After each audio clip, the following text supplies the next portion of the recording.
What's good, people? Welcome to the channel. I hope you are doing well today. So earlier this year, I did my first ever bodybuilding show as a 21-year-old junior natural bodybuilder. I tried to do prep all by myself, and the final result was what I think is a decently respectable first-timer package. It wasn't perfect, but arguably that lack of perfection is what gave me such a great experience to learn from. Lessons which I'll be applying to the athletes that I take to the stage next year, and some of which I'm going to be passing on to you guys today. Now, I know I'm not the most experienced bodybuilder out there, I'm not the most experienced prep coach. Everything that I share with you today is just things which I picked up on my journey that I think would be useful to take into account. And if you disagree with any of it, that's absolutely fine. Just leave a nice respectful comment below. It'd actually be a pleasure to try and learn what we can from each other. If you enjoy the video and you took some value from it, then help me out, leave a like and a nice comment. Just don't be a dick, no one needs that. So as I said, I tried to do prep as independently as possible. I really wanted to throw myself into the deep end and learn from doing both the planning and the executing as both coach and athlete. Now, I had a really successful experience with prep. I really enjoyed every minute of it, and it's something that I would highly recommend as long as you are doing it for the right reasons and you are ready for it. Because as easy as it is for me to talk about my positive experience, for every positive experience you hear about prep, you probably hear 5 nightmare stories, and I think that is due to 2 main reasons. Now, reason number 1 is circle. Even though I tried to do everything on my own, everything from diet to posing to tanning, I did have some great help and tips from some people along the way, and your process is going to be much smoother if you're as blessed to have a great circle in your corner as I did during my prep. Reason number 2 is lack of preparation and readiness. Now, prep is hard, prep is stressful, and the less you can leave to guesswork, the better, and a much smoother experience you are going to have throughout that entire ride. And that is what we are going to be going over in today's video, trying to plan out as much of your bodybuilding prep as possible. So let's start off with the season. So the season is basically your year and how it relates to bodybuilding and prep. Prep is something which is going to demand a lot of commitment, time, effort, and sacrifice. And realistically, if you have a lot else going on in the year, this might just not be the one for you to commit to a bodybuilding prep. Be patient, the stage is always going to be there. If your proposed shows fall on the week that your dissertation is due, consider leaving it for a year, because you would rather bring something that you are truly proud of to the stage and bring what you are truly capable of to the stage. As a first timer, I think it's important that you don't get overly caught up on the results and placings of your prep. It's a really sweet added bonus if you do well, but I think that you are going to have a great experience regardless, as long as you can bring what you are capable of. On the flip side, if there's loads else going on in life and you end up having to half-ass prep, I think it's then actually particularly wounding if you get beaten, not because some of those guys are just better athletes than you are, but because you aren't capable of bringing what you are truly capable of. I think that is usually what's going to be much more wounding than bringing your best, and just maybe, depending on who shows up on the day, some people just may be better than you anyway. But if this is a decent season for you to be competing, then this is when we move on to time frame, because at the start of the year, most federations are going to release their calendar, and that is where you can have a nice good starting point at selecting your potential shows and planning out your season if this is conducive for your goals as discussed previously. Now, the real bit where time frame comes in is because you are probably fatter than you think you are, and you are probably going to need more time than you think. Now, I had some very experienced people in my corner, some high-level bodybuilders, and from taking a look at me, some people said, Kev, you can do this in 16 weeks. You have 30 to 35 pounds to take off. The reality is that I already knew that leaving more time than you might think is a good idea, especially if you're a first timer. So I said, I'm going to give myself an extra 4 weeks. I'm going to do a 20-week prep for my first show. Now, in that 19 weeks before I started peaking for that first show, I lost 42 pounds and I was still not completely ready for that show. I had a second show planned 4 weeks later, and unfortunately I did end up getting very ill after that first show and had to drop out of the remainder of prep.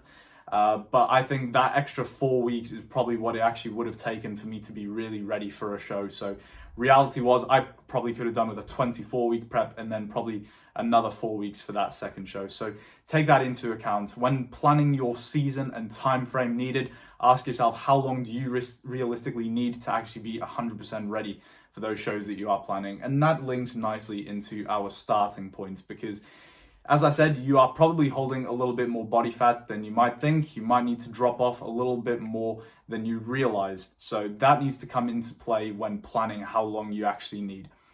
With your starting point, if it is a little bit more on the heavy side, then that is something that is all right. It just needs to be factored in. Realistically, you can still just do a longer prep, but ideally, if you are in an off season now and you're contemplating prepping in a bit more of the distant future, ask yourself if you really need to be pushing as heavy as you did. I got to around 12 weeks out in my prep and realized actually this is still a very maintainable level of body fat for me. When I was pushing up, I just ended up making my job much more difficult than it needed to be and giving myself way more to lose throughout that prep. So can you stay leaner in the off season? If not, just factor that into your time frame. While we were on physiological factors in your starting point, another one is, do you have the level of muscle mass needed to be competitive? Now, as I said, you shouldn't get overly caught up in placings, especially if it is your first time, but you should want to bring something which looks like you belong on that stage. I think that ties in nicely to bringing what you are capable of, and once again, also just being patient and realizing that the stage isn't going anywhere. If you at least look like you belong on that stage, you bring something that you are really capable of and you are proud of in terms of look, then that is still going to be a great experience that you are going to be able to look back on and be very happy with. If you have rushed to the stage, rushed your off season, and you don't have anywhere near the amount of muscle mass needed to be competitive in your chosen discipline, I think it's once again going to be a little bit wounding looking back on it and realizing that you probably were capable of more if you were just a little bit more patient, gave yourself a better starting point, etc., etc. And the final point here is, what is your food starting point like? Have you spent, once again, being patient, spending the time in your off season, building things into a good starting place that you now have room to maneuver throughout a prep? Because not only do you need more time, not only are you fatter than you think you are, but food is probably going to need to go lower than you realize, and expenditure is probably going to be higher than you would like. If your food is going to wind up at 1,000 calories a few weeks into prep, where do you really go from there? I know people who have encountered a point where they are so unresponsive halfway through their prep that they've actually had to bail, and that is not a great position to be in. So once again, be patient, do your time, build yourself a great starting point that is going to facilitate a good prep. Next up is the psychological state of yourself and your starting point, because as I've said, prep is hard, prep will screw with your head. Do you have a healthy body image? Are you able to kind of view yourself objectively and accurately, particularly if you are doing things yourself? Can you actually look at your physique and be objective with it? You will second guess yourself, you will have your doubts, and if you already have a pretty terrible body image, then understand that, especially if you are prepping yourself, that is going to be a very hard venture. Do you have a healthy relationship with food? That plays into things like your protocols. Do you have a healthy relationships around you and a healthy social circle? All of these things are probably going to take a bit of a hit in prep. It is almost inevitable. So the best thing you can do is give yourself a good starting point, plan ahead, and try to figure out what you are going to do in any of these scenarios, because prep is very hard. It will screw with you. Even post-show, once you've seen what you are capable of on show day morning, when you wake up full and shrink wrapped and you've seen your physique in its best light, it is probably going to screw with you a bit when the look then starts to deteriorate, as it inevitably will. The package that you bring to show is probably not going to be sustainable year round, and that is also just something in of itself that you should be ready for.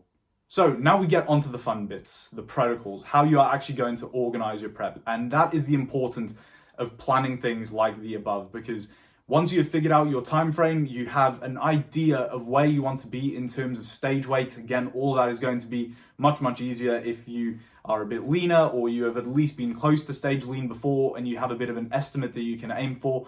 Once you have that figured out and you figured out how long you need to actually get there, you can then get planning how aggressive your diet needs to be. Once again, that then ties back into things like your psychological start points. If you have a very healthy relationship with food, etc., you can probably get away with being a little bit more aggressive. Or do you need to play things a little bit more conservatively? If your starting point is not as great as you would like in terms of your body composition and you need to push things a bit more aggressively, then bear in mind how that may affect your psychology. Will you flatten out a lot, and will that kind of influence how you see your own physique? All these things need to be taken into account, and realistically, that's how it all kind of interacts with each other. Once you have an idea of what you're aiming for, what your starting point is at, you can basically kind of manage a rate of loss that you'd need to be ready on time, and then you can kind of plan as many drops as you need to keep the process ticking smoothly. That is something which I found massively valuable when prepping myself, already planning in advance what food drops I wanted to make, so that as soon as my rate of loss dropped below where I needed it to be, I could just go down the list, bam, bam, food drop. I knew exactly what I was doing, and that just allowed the process to tick along nice and smoothly. I didn't have to get into my head for a long time. It just kept things ticking much more smoothly, preparing in advance. I actually wanted to come onto some of my old sheets to show you guys exactly what I meant about leaving as little as you can to guesswork, preparing some drops in advance, because especially as you do get leaner, you do start to get second guess getting closer to the show. Decision making does become hard, particularly at the later end of prep. So the more preparation you can do, the more smooth that whole process is going to tick over. So this was my initial meal plan at the start of prep. I just kind of made notes on everything. So in a client context, be sure that you are actually laying it out so it is a little bit more understandable. This was just kind of for my own ease and noting things down as I understood it. But as you can see, as soon as my rate of loss started to drop to below where it needed to be, thinking about how long do I have until the show, how much weight do I need to lose each week to be on track to bring what I need to bring in that time frame. As soon as the rate of loss dropped below where I needed to be, implement drop one, boom. So that was remove the eggs, oats go down 75 grams, blah, blah, blah. As soon as it dropped again, next drop goes in, and I planned out as much as I can. Now, realistically, there may even come a point where the plan doesn't actually survive contact, but you've at least done your job in planning somewhat and easing some of that stress, making things a little bit smoother, not having to worry and stress out about what you're going to do. I planned like 10 drops in advance pretty much, and sort of to the point of like, well, I don't know what I'm going to do if I'm not dropping weight by the time I get down here as I should be. But this pretty much lasted me the whole of prep. There were some bits that I was like, all right, this isn't actually feasible anymore, so I'm going to do this instead. But this at least gave me a really good framework to be able to work off as I move through prep, and then just simply, again, in kind of a client scenario, it'd probably be much better to actually rewrite the meal plan as the food drops come in. But I just kind of had these notes to keep me going, and that in of itself was already a huge help. And last of all, are you financially ready for prep? Prep is expensive.